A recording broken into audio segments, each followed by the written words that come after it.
The stationary wave functions of a particle in a one-dimensional box are psi sub n of x equals to the square root of 2 over a times the sine of n pi x over a.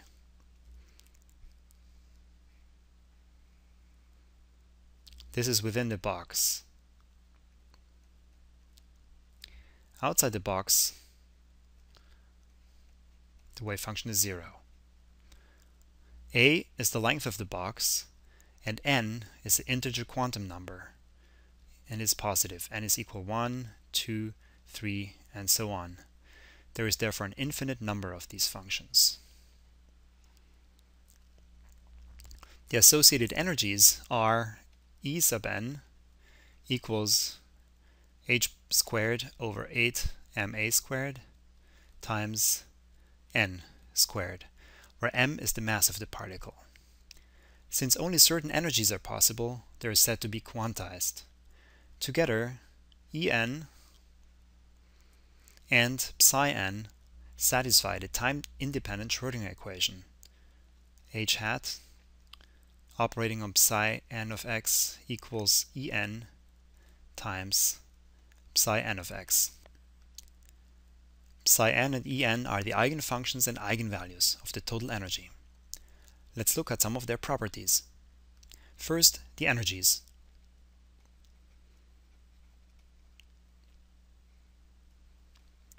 Let's draw an energy level diagram. We abbreviate h squared over 8 ma squared with a c. The diagram looks like this.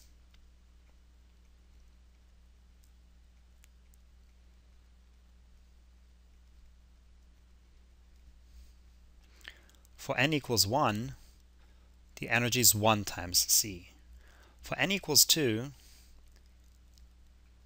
the energy equals 4c. And for n equals 3, it is 9c. The following properties stand out. First, the lowest quantum number is n equals 1.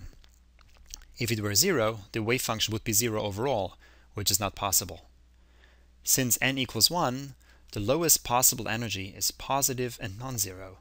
This is called the 0-point energy.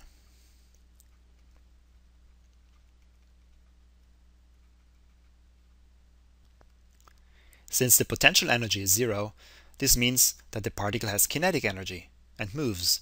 In other words, it can't stop and is never addressed. This is a pure quantum effect. Second, the energy depends quadratically on n, En proportional to n squared. Thirdly, the spacing between adjacent energy levels increases with increasing n. It is given by En plus 1 minus En equals h squared over 2ma squared times 2n plus 1.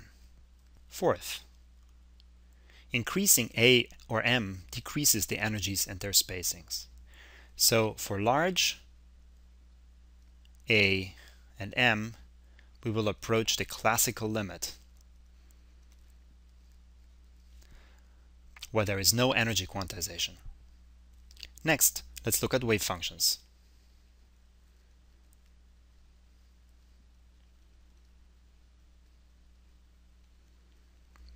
Let's plot the first few.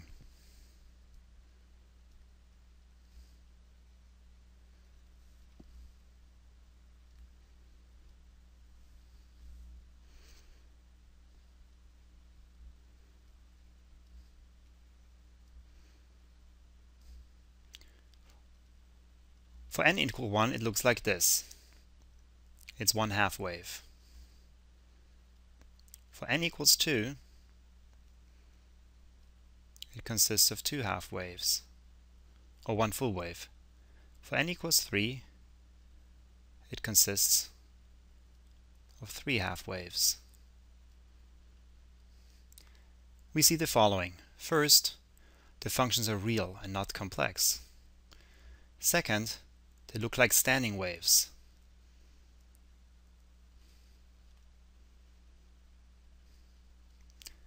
Similar to those of a vibrating string.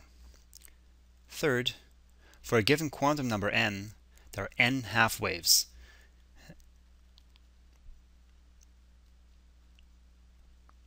And therefore n minus 1 zero crossings, or nodes. For example, for n equals 3, there are 3 half-waves and 2 nodes. Fourth, the functions are alternatingly even and odd with respect to the center of the box.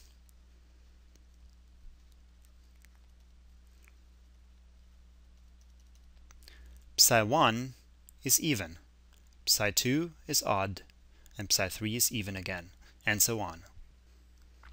Fifth, the wave functions are mutually orthogonal. In bracket notation, Psi-m, Psi-n equals 0, as long as m and n are different. Also, they are normalized. Again, in bracket notation, Psi-n, Psi-n equals 1. Therefore, they together form an orthonormal set. With a Kronecker delta, we can write this as Psi-m, Psi-n bracket equals to delta m, comma n. Sixth, they form a complete set. That is, any general wave function can be written as a linear combination or superposition of these energy eigenfunctions.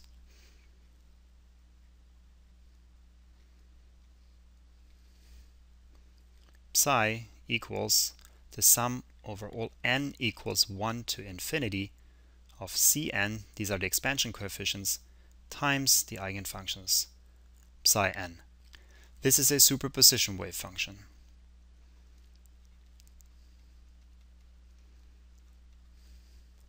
It is not an eigenfunction of the Hamiltonian, and therefore does not satisfy the time-independent Schrödinger equation.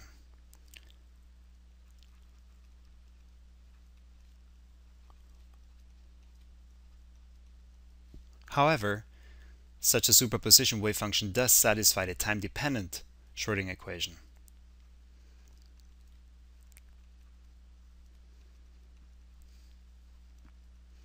And therefore describes a physically possible state. In contrast to stationary states described by the energy eigenfunctions psi-n, superposition wave functions describe states that are non-stationary.